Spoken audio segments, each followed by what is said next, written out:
Histories असतात आणि AI ची मदत घेऊन फिजिकल हिस्ट्रीज असतात. त्याच्यामध्ये जमीन आसमानाचा फरक आहे उत्पादनाच्या संदर्भात आणि क्वालिटीच्या संदर्भात. आणि त्यामुळे हे संशोधन हे विकसित व्हायला तुमची माझी वाट पाहत नाही, ते अधिक गतीने होत चाललंय. आणि त्याच्यासाठी ठिकठिकाणी आपण प्रयत्नाची पराकाष्ठा हा केली पाहिजे.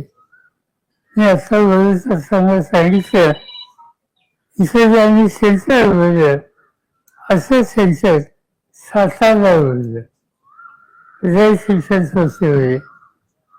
आणि आश्चर्य असं आहे की सातारचं जे सेन्सर जे आहे त्या सेन्सरमध्ये जवळपास 30,000 विद्यार्थी महाराष्ट्राच्या विविध जिल्ह्यामध्ये लाभ घेतात आणि आत्मसेवागार आज फिरत असतात.